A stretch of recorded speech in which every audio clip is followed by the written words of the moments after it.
tip's got over 500 views, and I'm really thankful that people are watching it. I do hope you're finding it helpful. What I thought I would do today on is looking at anxiety, more specifically looking at the physical symptoms of anxiety. We're going to have a good exploration today. I do hope you'll find it useful. Please do share the page as well. I really appreciate people spreading the word. I'm not making any money from these videos. It's just literally something I want to do to spread some useful psychological information and hopefully help a few people in the process. So let's get up our PowerPoint. So today we will be looking at understanding, first of all, the fight or flight response, just as an introduction. We're going to look at what are the common physical symptoms of anxiety. You might have heard of the term safety behaviours before. It's quite a common term in CBT. So we're going to talk together about what are safety behaviours. And we're going to look at how we can get comfortable with anxiety and how we can learn to face our fears and reduce our use of safety behaviours. So quite a nice chunk there of things we're going to cover. So I'm sure you've all heard of this before, the fight, flight, freeze, or flop, you might have heard of too. And as we all know, this goes back to caveman times, doesn't it? Back when we were cavemen and a saber-toothed tiger was attacking us, we can either fight that tiger and kill it off to protect ourselves. We can run away from the tiger and hopefully we escape and we save ourselves that way. We can freeze or we can flop, and freeze and flop look slightly different. Freeze would be where we literally freeze on the spot, don't move, and we hope that the tiger doesn't notice us and the tiger walks on past and doesn't see us. A bit like nowadays when you're driving, if you ever drive past a rabbit, they get sort of stuck in the headlights, don't they? That's what freeze is. It's stopping motionless to protect ourselves that way. Or we can flop, where we literally go floppy, we play dead, and hopefully the tiger will leave us alone and think that we're dead. So all of these responses to anxiety are there to protect us and are there to save us. And actually, we still have these responses nowadays. Think about if someone came into your house, maybe a burglar. You could fight that burglar away and hopefully you'd survive and protect your family. You could run out of the house so that you're away from the burglar. You could freeze. You could stay behind a door and not move, and hopefully the burglar won't think anyone's in. Or you could be floppy, play dead. Maybe you pretend to be asleep and hopefully the burglar will leave you alone. So we do still have these responses today, and they are still helpful. They're there to protect us. But equally, not everything nowadays is a life-threatening situation. So, for example, if you're at work and you're worrying about getting a report done on time, nothing's going to kill you. There's nothing attacking you. Or maybe you're in a traffic jam and you're just getting really stressed because you're worried you're going to be late. Or maybe it's just the thoughts in your head and your own worries for that day. Unfortunately, our body is still going to react the same. We still go into this fight, flight, freeze response, even though it's not a life-threatening situation. Think of it a little bit like a faulty smoke detector. There's no fire anymore, but your alarm is still going off. And that's what happens to our body. It's not a life-threatening situation most of the time in modern day life, but our body is responding as if it still is. So we still have the same physical reactions as we did when we were cavemen. Now, in order to fight, flight, freeze, or flop, our body goes through some really big physical changes. And the idea is our body is doing this to protect us. Ultimately, it's preparing itself so that it can run away or fight the danger, or it can stiffen up those muscles and be frozen on the spot. The problem is, like we said, most times, 9 out of 10 times in this day and age, we're not being attacked by a tiger or a burglar. So we're having all these big physical reactions in our body. But actually, most of the time, we're not in danger in the same way as we once were. And the problem is that we can really panic about our physical anxiety symptoms and really worry about them. It's very common that people might worry that they're going to have a heart attack or they're going to collapse. People might worry that they're breathing so fast that they're not going to be able to breathe and they're going to suffocate. People might wonder why they get an upset stomach, or sometimes they might be sick when they're anxious. We can sweat, we can shake. Some people say that they feel these sort of electric jolts through their body, full of nervous energy. And these are all really common anxiety symptoms. And the first step of sort of getting comfortable with your anxiety is understanding why your body is doing these things in the first place. Because actually, anxiety isn't the enemy. Anxiety is something that's perfectly safe to have. It's perfectly normal to have. And actually, anxiety exists to protect us. It's a good thing. So understanding why we get these symptoms and understanding that they're safe to have is the first step to helping us to get more comfortable with anxiety. So we're going to go through each physical symptom one by one, just as a bit of an explanation for you. So we're going to start with the heart. And again, think about fight or flight. If you needed to run away from an attacker, or if you needed to fight an attacker off, your heart is going to need to beat quickly. And the reason it needs to beat quickly is because it needs to get all the energy, all the blood, all the oxygen in your system to your muscles so that you can run or you can punch. So your heart is going to start beating faster so that it can send the blood and the energy round your body quicker, so it can get that blood to the places it's needed so your muscles can work. Now, because our heart is beating quicker, that can mean that we can feel a pounding in our chest. We might feel chest pain because our heart is working hard.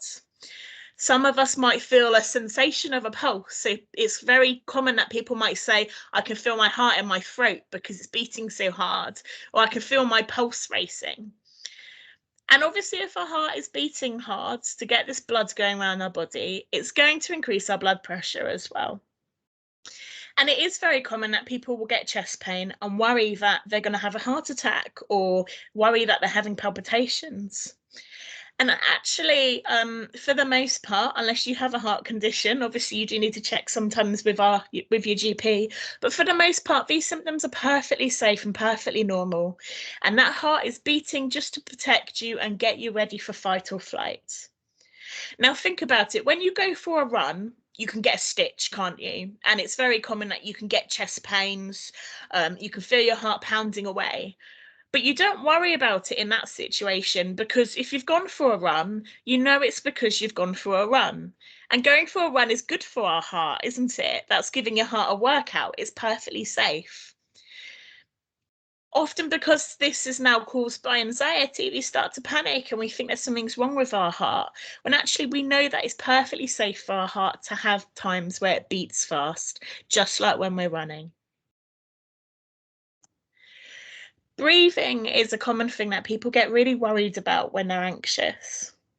And again, let's think about why we would need to breathe quicker when we're anxious.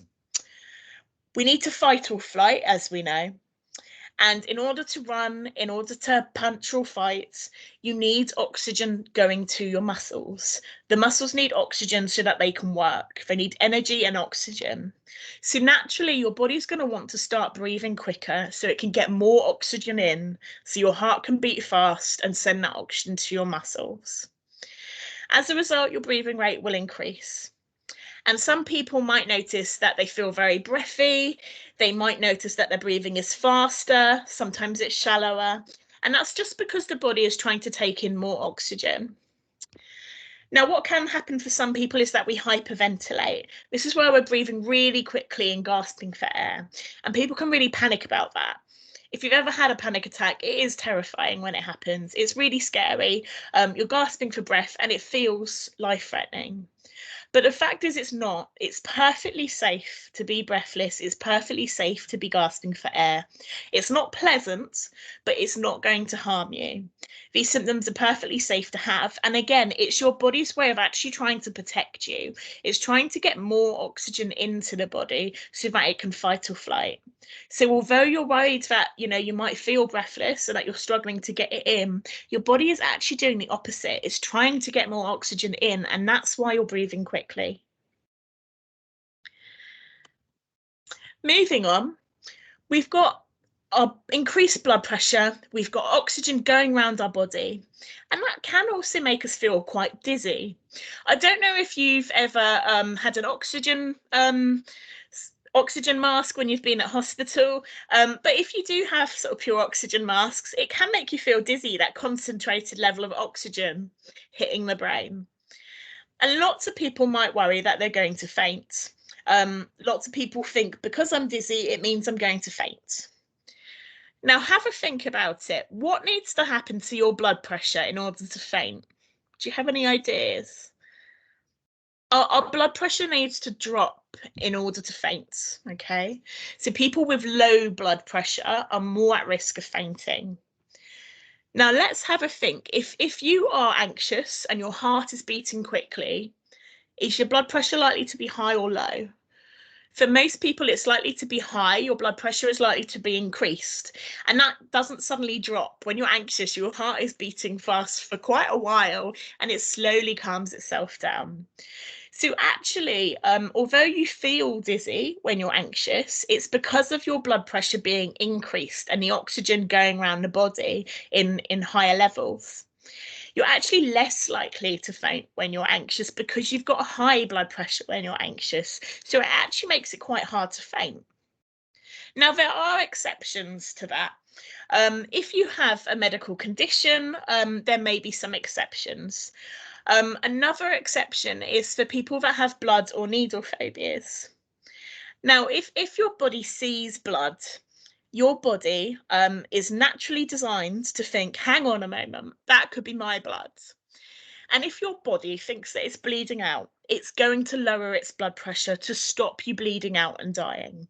So if you see blood and you are someone that faints, that's why it's an exception. Your body's actually trying to protect you by lowering your blood pressure so you don't bleed out. So yes, it is a thing. People can faint if they're squeamish or they see blood, or if they have a medical condition. But in general, most people actually it's the opposite, and you have a decreased risk of fainting because of your high blood pressure when you're anxious. So although it's a common fear, I feel dizzy and I'm worried I'm going to faint, actually it's usually quite hard for most people to faint when they're anxious. So moving along, feeling detached. Lots of people tell me that they're worried, they get these really strange sensations when they're anxious, and often people are scared to say because they're worried about telling you. Sometimes people tell me that they're worried that they're going to go crazy because they're anxious, and that's also a really common fear. And actually having a panic attack has never made somebody go crazy. It might feel like you're going crazy at the time, but that in itself won't cause a long-term mental health problem. So there's two terms that I've put on the board here. One is derealization.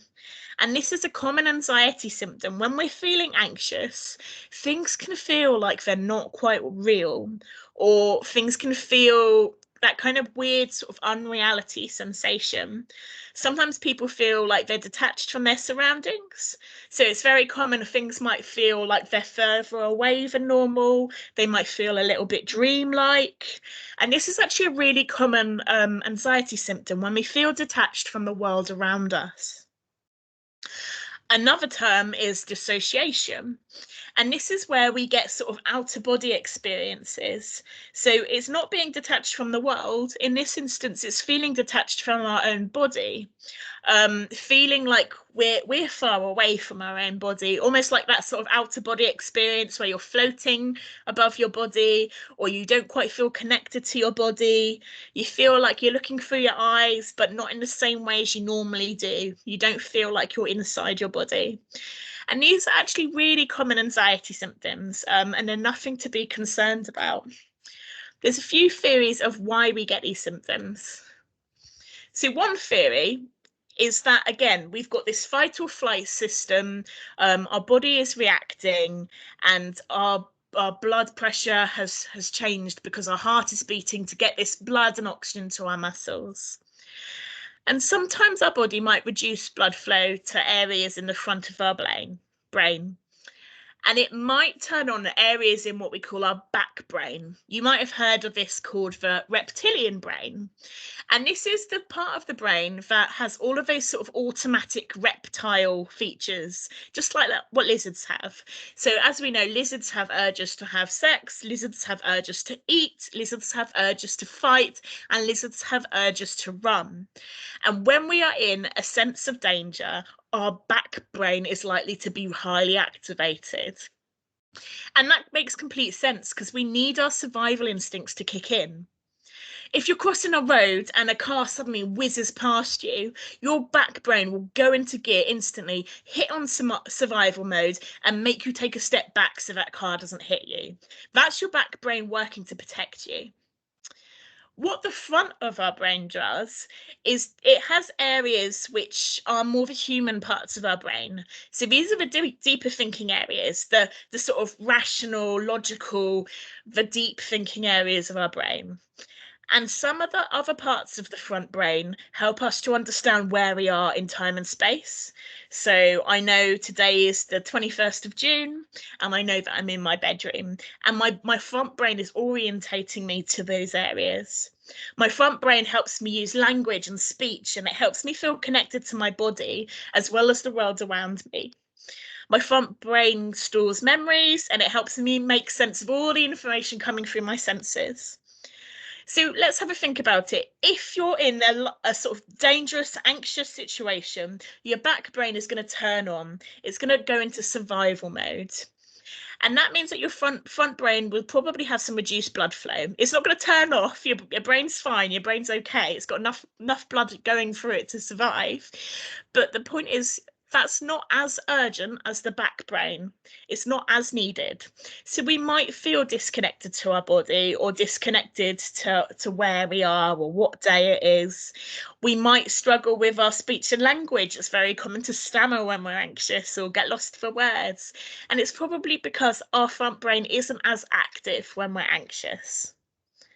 Also, again, we've got these blood changes to our brain, which can make us just feel dizzy or strange, and that can make us feel detached.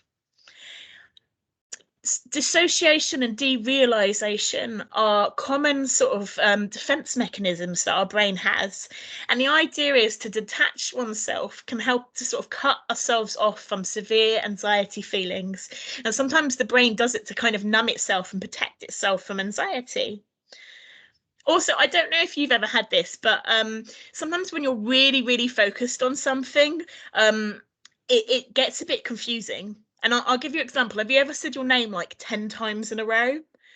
Molly, Molly, Molly, Molly, Molly, Molly, Molly, Molly, Molly, Molly. It starts to not feel like words anymore, does it? It starts to sound weird.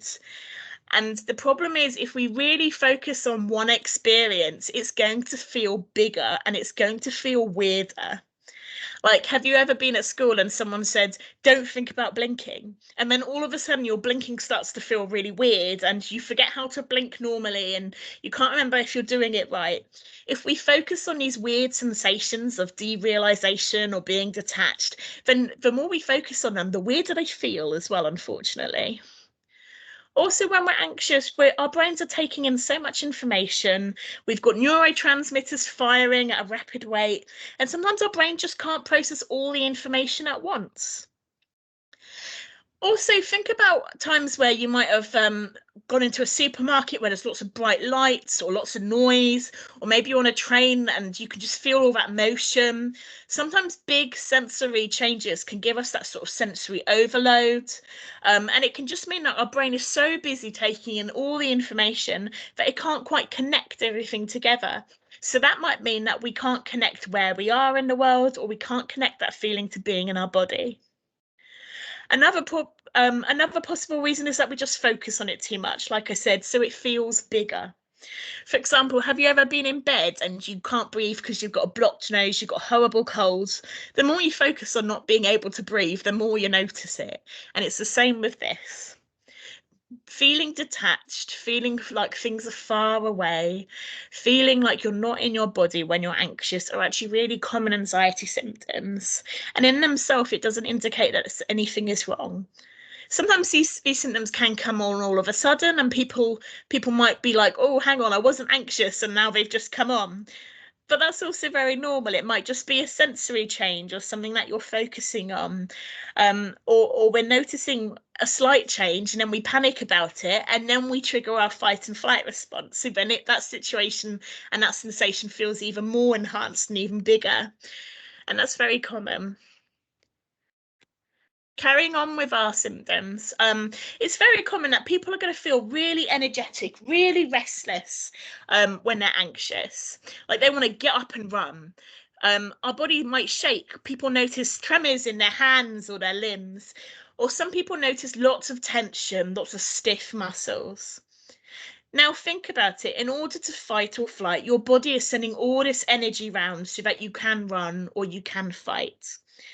But in this day and age, we're rarely using it. We're rarely getting into fights or running away from tigers. So your body's got all this energy pumping round that it's not using.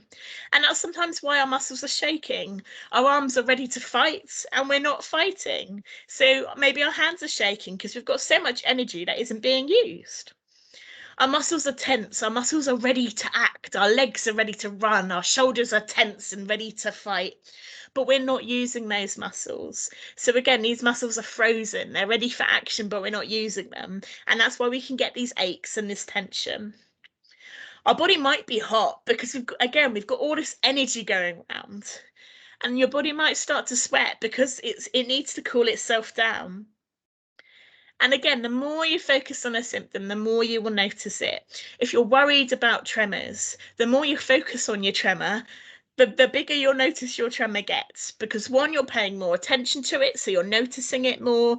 But two, if you're noticing your tremor, you're probably worrying about your tremor. The more you're worrying, the more anxious you're getting. So the bigger your anxiety symptoms will be. So it's that vicious cycle, unfortunately. But these are common anxiety symptoms and they're perfectly safe to have. Our digestive system, again, is a common thing that people might worry about. And again, our body can kind of go two different ways here. Some people say that they get loose bowel, they get diarrhea. Some people say that they feel really nauseous. In times of extreme anxiety, yes, people can be sick, but it really is extreme anxiety.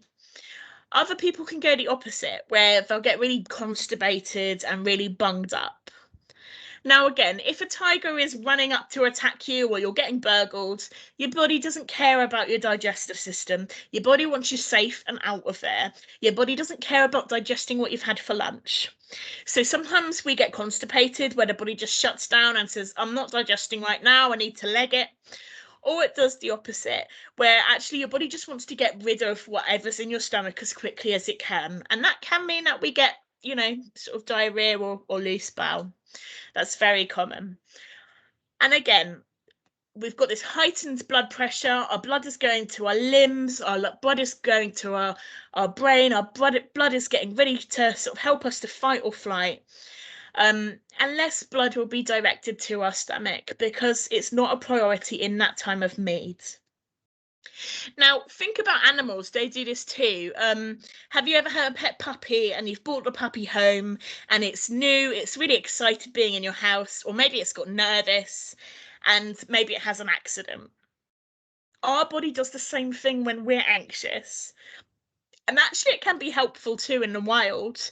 Think about it. If you were a tiger and you were chasing after a zebra and a zebra evacuated its bowels, it might distract you and it might help the zebra to get away. So it does have an evolutionary purpose too. Yes, it's not very helpful in today's day and age if we're feeling anxious and then we're sitting on the toilet or feeling constipated. But again, your body isn't doing it to punish you. Your body's doing it to help you because its priority is keeping you safe and getting out of there or fighting.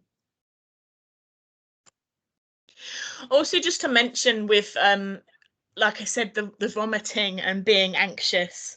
Yes, some people can vomit in extreme anxiety conditions. Some people can be sick. However, sometimes we actually make that worse. So I'll give you an example. Let's pretend you've got an exam in the morning and you're scared because you know that when you're anxious, you're prone to vomiting. So you decide to skip breakfast because you think if I've got nothing in my stomach, I won't be sick. Actually, what you're doing is making yourself more likely to throw up, unfortunately. Because if you've got nothing in your stomach, if you've not had breakfast, your body's going to have to work harder. Your body is going to have to burn some fat in order to have some energy. If your body's burning fat to have energy, it's working that little bit harder. It might mean that your blood, your heart is beating a little bit quicker, your blood pressure is a little bit higher because it's having to work to get that energy. And already that means that you're going to be a little bit more at a heightened state and you're actually putting yourself at risk of vomiting more. So although it makes sense why you're trying to skip breakfast, you think it's going to mean that you've got nothing in your stomach, actually making yourself more at risk of throwing up. Yes, people do vomit when they're anxious sometimes, it does happen, but there's nothing wrong with that. It's okay, it's not going to kill you if it happens, it's okay. And what you want to do more than anything is just have your stable meal times and just get comfortable with your anxiety symptoms. That's the best thing that's going to help you. If we treat our anxiety symptoms like they're bad things and we need to stop them at all cost, then what normally happens is our anxiety just goes up and then our symptoms get worse. And the best thing we can do is just learn that these symptoms are perfectly safe to have. There's nothing wrong with them. They're not going to hurt us. It's okay to have them. They will calm down naturally on their own. Moving forward, the throat is another common concern for people who have anxiety symptoms. Sometimes people say that they're worried they're going to choke. They're worried because their throat feels tight when they're anxious. They're worried that they've got lots of saliva and they're worried they might choke. Or they're worried that their mouth is so dry they're going to choke that way. I would say if you're someone who's worried about those things, it's really important that you find out a little bit more about what's called the globus sensation. Now, in order to swallow, your throat has lots of different muscles, and basically your throat muscles contract and push the water down on what's called an esophagus wave. It's like a wave of muscles. That's how we swallow. Now, when we're anxious, like we said, we're breathing harder to get more oxygen to our muscles so we can fight or flight. What the throat actually does to help us with getting more oxygen into the body is our throat muscles widen the throat. So they widen the throat to make the throat wider so it can get more oxygen down the windpipe. And it's doing this to help you so it can get more oxygen in. The problem is when you swallow, your throat muscles have been really tight because they're widening the throat. And when you swallow, you can really notice the difference from tight to relaxed. And that is what causes the lump feeling you get. It's not that there is a lump in your throat, there is no lump. And it's not that your throat is tight, it's actually wider, it's actually bigger. What you're feeling is the muscle tension and the muscle changes. And that's what brings about that lump feeling. Have you ever cried and you've had that sort of lump in the throat feeling? You can get that when you're anxious too. There is no lump, it's just your muscle tension. But again, when we're crying, it's very common that we might get snotty. It's very common that we might get lots of spit in our mouth. And this is because all of those saliva glands, all of those moisture glands are all connected in the face. So if you are crying a lot, then you probably will get snotty and lots of saliva too. And when we're anxious, some of us get more saliva as a result. Some of us go the other way, where actually, again, it's not an important thing when we're anxious. So we can either go to one extreme or the other, where we get too much saliva, or some people get really dry mouth as well. And actually, then they're really worried that they're going to choke or no food will come down because we've got a dry mouth. Actually, both are perfectly safe. There's nothing wrong with having lots of saliva or a dry mouth. They're not pleasant, but they're perfectly safe. Food will go down even if you have a dry mouth, and it is physically impossible to drown in your own saliva. Your throat would not let you drown. So I just wanted to highlight these sort of key anxiety symptoms and just explain why we get them, and also the fact that these are perfectly safe to have. They're not dangerous. So just to draw your attention to a bit of a cycle, this is very common. So the more we start off noticing a physical change. For example, maybe you get home from work and you notice that your heart is beating a little bit quicker than normal. And you might worry about that. You might start to think, oh my God, I'm having a heart attack, or oh my God, what's my chest doing at the moment? And your worrying reaction is then increasing your anxiety levels. So, what that's going to do is kick your body into fight or flight mode and tell your body to release more adrenaline. And the more adrenaline our body releases, the more our body is going to go into fight or flight response. So that means that our heart is going to beat even faster.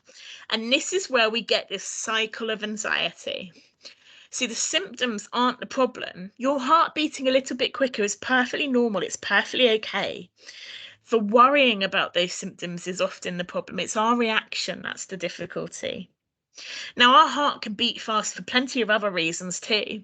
Maybe you weren't anxious to begin with, but maybe the room was just hot, which affects how our heart beats. Maybe you were digesting food. Maybe you were just exercising or walking in the door, which is going to make your heart beat.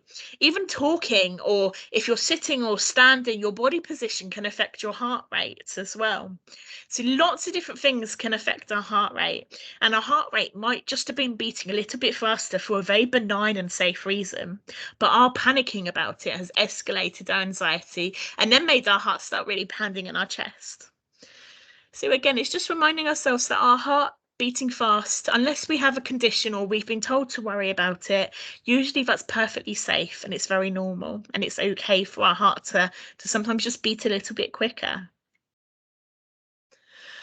I'm going to change subject now, and I'm going to go on to the anxiety equation. Now, you might have seen this before, but actually it's a really helpful equation. So this is looking at what actually gives us anxiety. So what gives us anxiety, first of all, is when we overestimate the danger, which is this top bit here. We overestimate how likely it is that something bad will happen. So, for example, every time I see a dog, I will get attacked by the dog. We're overestimating how likely that danger is going to happen. And we might overestimate how awful that would be too. Every time I see a dog will attack me and I'm going to die from it. It will maul me to death. Okay, that would be someone who's got a dog phobia, and it's going to heighten their perception of the risk from each dog. Also, anxiety is caused when we underestimate our ability to cope. So if we think I'm not able to cope with a dog, there's no way I'd be able to manage the anxiety from having a dog near me, I would pass out and die if a dog came close to me, we're going to be anxious. And if we underestimate rescue factors, so for example, my friend helping me, or if I was attacked, someone calling 999 and medical staff being able to save me, if we don't think that's possible and we think dogs are really dangerous, that's when we're going to have a high level of anxiety. So coming on to safety behaviours, I don't know if you've heard this, but all safety behaviours really are things that we do in a situation when we're anxious to make ourselves feel better and to help ourselves calm down and to make ourselves feel like we're able to cope. See, that could be very different for everybody. It's very personal, but I've got a few examples for you. A common safety behaviour is breathing. When we're feeling anxious, we might try and breathe slowly and calm ourselves down. Some people might have a fan with them, or bringing water to drink if they've got a dry mouth, or to cool themselves down. Some people might have a lucky charm or totem. Distraction is another really common safety behaviour. Maybe you go on your phone to distract yourself when you're anxious. Maybe you'll just talk to someone to take your mind off whatever's worrying you. You can distract yourself in many different ways. Having reassurance from another person, or always having someone with you. Having headphones. Standing by an exit, or standing somewhere where you feel more comfortable. Preparing what to say beforehand. There are lots of different ways that we can use safety behaviours, but basically a safety behaviour is anything that you're doing in a situation you're anxious in, where you're doing it to make yourself feel better or safer. And that can come in millions of different forms. It depends on your anxiety condition, but most of us do use safety behaviours to some extent. Can you see any negatives to safety behaviours? Why might they not be helpful? Well, common reasons they're not always helpful is, yes, they are helpful in the short term. They do make us feel a little bit better in the short term temporarily. But the problem is, in the longer term, what they do is they actually keep our anxiety going. Firstly, because we can over rely on them and we can use them as a crutch. For example, I can only go to the supermarket if I have my best friend with me, or I would only be able to go into an exam room if I have my lucky charm with me. The problem is, for one, you're not giving yourself credit on actually you'd probably be perfectly fine in that exam without your lucky charm, but you haven't given yourself the opportunity to realize it because you've never gone in without it. I'm sure we've all seen those films where, someone's got a lucky pair of pants and one day they don't have the lucky pair of pants and they realize that actually they performed perfectly well without them. We don't give ourselves the opportunity to test it out and realize that unless we start to not use them. Also, the problem with safety behaviours is sometimes if we over rely on them, we're stuck when we don't have them anymore. If you could only go to the supermarket if your friend came with you, what happens if one day your friend gets sick and then they're unable to come with you? Then you're stuck. If we go back to the anxiety equation, one of the things that made us anxious was underestimating our ability to cope. Now, if we feel I need X, Y, and Z, I need all of these things to get me through the situation and help me cope, then we're underestimating our ability to cope without needing those things. And we're never going to learn that actually I'm perfectly fine coping independently unless we drop using those things. Another unfortunate thing is, what if then a situation goes right? I faced my fear of spiders and I had my best friend with me, and that's great. The problem is, though, you're probably going to put your success down to having your best friend with you, not the fact that you can actually cope facing spiders. So it also stops us from acknowledging that actually we are able and capable to do these things. A problem it also does is it helps us to overestimate the danger. Oh, I need to have my best friend with me at all times because if I don't, a spider will kill me. It makes us feel that situation is dangerous and that's why we need things to cope. So again, it actually gives us thoughts about the situation and makes us judge it as more dangerous if we use our safety behaviours. Safety behaviours reduce our confidence because they make us think that we can't cope in situations without using them. And that's untrue. You can learn to cope without needing these things. Safety behaviours also send us a really negative message. They tell us that anxiety is dangerous, anxiety needs to be avoided at all costs, and we must get rid of our anxiety by doing everything we possibly can to get rid of it. And that's not the case. Yes, anxiety isn't always comfortable, it's not always pleasant, but anxiety is perfectly normal. You can't live a life without anxiety. And anxiety exists to protect us. And actually, anxiety is perfectly safe to experience. We don't need lots of things to try and soothe ourselves. We're okay. We can tolerate feeling anxious. But often we don't give ourselves the opportunity to learn that if we're using safety behaviours. And like I said, another negative to using safety behaviours is that it makes us feel like we need things to cope, when actually usually we overestimate those risks and we're more than capable of coping without these things. It's just we never give ourselves a chance of understanding that and realising that. So here's another important thing to talk to you about. We've talked about the fight or flight response. We've talked about all these physical symptoms that we get.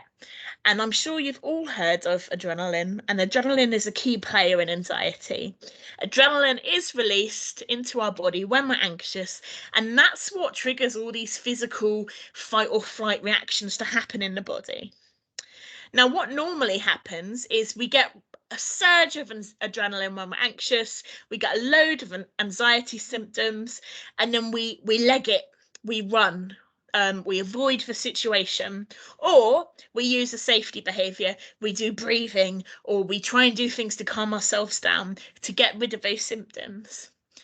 And the problem is we never learn what would happen if we just sat with our anxiety and tolerated it. And what actually would happen is this graph here. So yes, let's pretend, let's use spiders as an example. It's a common fear. Let's pretend you go into a room where a spider is. Yes, your anxiety will go up, because if you don't like spiders, it will make you anxious. But instead of leaving that situation, if you were to stay in the situation, stay in the bathroom where the spider is, after a while, your body is going to realize, hang on a moment, nothing's attacking me. So your mind is going to realize that it's safer than it thought. And adrenaline, your body can only make so much adrenaline. So after some time, your body will stop making adrenaline, and our body will start to break down or metabolize that adrenaline. So our adrenaline levels, if we sit with it without doing anything, we don't have to do anything to try and get rid of our adrenaline levels will naturally calm down. And that means that our physical symptoms of anxiety and our feelings of anxiety will naturally reduce in time if we sit with it and let them. What happens the second time you see a spider? Well, probably quite similar. You're going to get anxious again. But again, following this red line, if we sit with those symptoms, our adrenaline will naturally calm down. Our anxiety symptoms will calm down. And actually, if we repeat this third time, a fourth time, a fifth time, as you can see, that adrenaline spike is much lower, because our body's starting to realize, actually, I'm not getting attacked here. It's perfectly safe. I don't need to have such a big reaction to seeing a spider. Our anxiety towards the spider will start to change, because we'll realize, actually, spiders aren't as dangerous as I thought. And I'm learning that actually I can sit in a room with a spider. It's perfectly safe. The anxiety is not going to kill me. And we learn to tolerate our anxiety. So we get a cognitive change. We stop worrying about the anxiety so much. And we get a physical change too, because we stop producing as much adrenaline and we don't have such a big anxious reaction. I'll give you a personal example. I am not a fan of heights. It's always been something that's made me scared. Even as a child, I've been terrified of heights. Now, I live in Hertfordshire at the moment, and I have family members visit me. And it's very common that they all want to go to London. And, you know, when you're sightseeing in London, people want to go on the London Eye, don't they? The first time I went on the London Eye, I was terrified. I sat in the middle where the benches were. I couldn't go over to the edge, and I hated it. It terrified me being in that big glass box. But even as the wheel was coming to an end, I could feel my body calming down. I was shaking less, and I could actually start to come a bit closer to the sides and enjoy the view, because that's my adrenaline levels naturally coming down. Now, I have a lot of family and friends visit me in Hertfordshire, and I've been on the what am I calling it? The Millennium Eye? The London Eye, sorry. I've been on the London Eye around 10 times now. And I'm actually bored going on the London Eye now. I do not get a big adrenaline rush now. I'm quite bored. I walk in calmly. I can go near the side, and I don't get this big spike. I might get a tiny bit of nervousness, but that's it. And that's what repetition does. I've gone on the London Eye. The first time my anxiety levels was high, but as I stayed on it, because you can't get off, then my anxiety levels slowly came down. And I've repeated it so many times now, I'm probably like here on the chart. I'm very low. It doesn't faze me anymore. And that's what facing our fears repetitively does. So, in terms of getting comfortable with our anxiety symptoms, we can do this with fears and phobias. Like I just said, we can face a situation over and over again without using our safety behaviours and slowly learn to get comfortable with it. Another thing we can do, though, is it's harder if we just have panic attacks, but there's not a place we're avoiding. We're just having panic attacks. We can drop our safety behaviours one by one. And that's called exposure therapy. The idea is we need to start at the easiest situation, because there's no use flinging yourself in the deep end and scaring yourself so much you can't sit with the anxiety because it's too high. So you're going to start with something easy. And I've put an example here just to help you out. So let's pretend someone's got a phobia of going to the supermarket. They hate a busy supermarket. That's a very common fear or phobia people have. The hardest situation for someone might be going to that busy supermarket on Sunday on their own. So we're going to start really, really easy. You're going to go to the corner shop, and initially you might use your safety behaviours. You might have your friend with you. You might be doing your breathing to get yourself in there. If you haven't gone to the corner shop in a good few years, you might need something to get you there. That's okay. So you might do that maybe, 4 times, 5 times. You're going to do that as often as you can until you get comfortable with that one stage. And when you're ready to move on, then you're going to do the next step. So now we've got rid of your friends because that was a safety behaviour. So now you're going to the corner shop alone. You're still using your breathing, but you're going on your own this time. And again, you can repeat that step as often as you need to build your confidence. Thirdly, you're going to go to the corner shop, but we don't want to rely on safety behaviours. So now you're going to the corner shop on your own. You're not doing your breathing techniques and you're on your own. You don't have your friend with you anymore. And the idea is it's slowly building your independence there. We've used the same situation 3 times and we're just slowly dropping our safety behaviours one by one. And by doing that, you're proving to yourself, actually, I don't need my friend with me every time I go shopping. I don't need to do breathing every single time. I can cope with these anxiety symptoms, and it should be an easy enough situation that you can stay in there until your anxiety symptoms come down by themselves. Oh, you might be asking, how long is that going to take? And that really varies for person to person for this to happen. For some people, it's as quick as 30 minutes. For other people, it might be more like 90 minutes. Everyone's body metabolizes adrenaline at different rates. And that's why it's really important that you pick an easy situation, because you're going to have to pick a situation that you're going to be able to stay in for that long until your anxiety starts to calm down on its own. So we need to start small and build our confidence up slowly. Again, once you've done that corner shop without safety behaviours, then you might be moving on to slightly bigger shops, maybe a mini Tesco's or a mini express shop or slightly bigger corner shop. Then you might be walking through town, going to the supermarket in the evening when it's slightly quieter, and then building yourself up to slowly going to the supermarket on a busy, busy Sunday. And again, each step, you can practice it as often as you need to. Don't rush yourself up through the levels. Go at your own pace here. What you don't want to do is jump into the deep end and expect yourself to be able to tolerate staying in a really mega busy supermarket as your first step. Most people wouldn't be able to do that. So you have to start at your smallest fear and work your way up. For example, if you've got a phobia of spiders, it might be just videos or pictures of spiders or plastic spiders and working your way up to being able to sit in the bathroom with a spider. That's going to take time and practice, and it's okay. If you are having panic attacks, really think about all the things that you do to help yourself through a panic attack. Maybe you have a phone on you so you can call for help. Maybe you call out for your partner. Maybe you lie down. Maybe you have a fan on or open a window. Maybe you do breathing techniques or have cold water. The idea is if you have panic attacks, it would be just slowly, one by one, learning to reduce how many safety behaviours you use until eventually you're able to be anxious and realise that it's perfectly safe to be anxious and you don't need things to get you through your anxiety. It will calm down on its own. No one stays permanently anxious forever. Our anxiety levels have to calm down.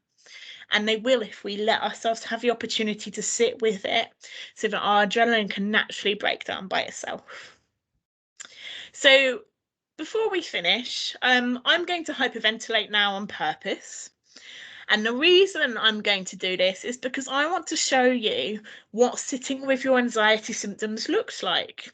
And I want to show you that hyperventilation, when you're breathing, you can't catch your breath, when your heart's going crazy, when you're feeling a bit dizzy and maybe gasping for air, feeling sick, I want to show you that it's perfectly safe to have those things happen. And the best way for me to show you is for me to deliberately bring on those symptoms so that I can show you that they're perfectly safe to have. So I'm going to take my glasses off. What normally happens is I'm going to gasp. I'm going to make myself breathe on purpose. I'm going to be breathing shallowly through my chest. It's not very nice for me. You'll probably see me splutter and choke. I'll probably get a bit hot and sweaty. My heart will beat quickly. I normally feel quite dizzy. Sometimes I retch if I'm choking a lot. I'm going to do that on purpose. And the reason I'm going to do that on purpose is because I want you to see that it's perfectly safe. So I'm going to give myself these symptoms. I'm going to explain how I'm feeling once I've given myself those symptoms. And I want you to watch my symptoms naturally calm down. So this may look a little bit odd to begin with, but just watch me. We can all laugh about it, and we'll see what happens with my anxiety symptoms. So I'm going to start breathing shallowly, and I'm going to deliberately make myself hyperventilate.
Okay, I've done that for about a minute, so I'm going to stop now. Right now, I'm feeling quite lightheaded. I'm feeling a little bit dizzy. I'm feeling quite nauseous. My throat's feeling quite tight. I do have that lump in my throat, and it's quite hard to swallow. My eyes are a little bit watery, and I'm a little bit sweaty as well. I feel really tired now as well. I can feel my heart beating quite quickly still. Oh, it just skipped a beat then as well. I feel a lot of sort of tension in my rib cage and my shoulders right now, and my ribs feel really tired after deliberately making myself breathe so hard then. And as you saw, I was sort of coughing and spluttering a lot. The light feels really bright in the room now, and I can see sort of colours in front of my eyes, which is very common as well. Like, we can get visual changes when we're anxious.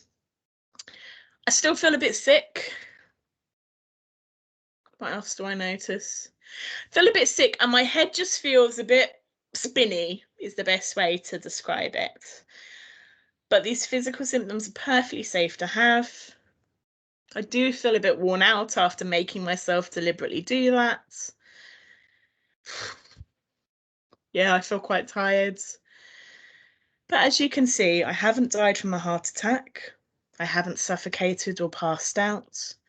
It's not a pleasant experience for me to do that, but it's perfectly safe for me to do that. It does make me feel a little bit uncomfortable doing it. Nobody likes to cough and splutter and hyperventilate, but it's perfectly safe to have those symptoms. Now, anxiety symptoms don't come away straight away. I'm still feeling a little bit of dizziness. I do feel a little bit sick and nauseous, and my throat is still a bit tight, and I am still quite sweaty in areas. More than anything, I feel very tired, and that's also very common after a panic attack. After that physical exertion, we can feel really drained afterwards. My rib cage is quite tight where I was sort of straining for breath, and my back feels quite achy, probably because those muscles were really tensing as I was doing that. But again, these symptoms are perfectly safe. I'm absolutely fine. Yes, my heart did beat quickly, but it does when I'm exercising too. Neither is dangerous.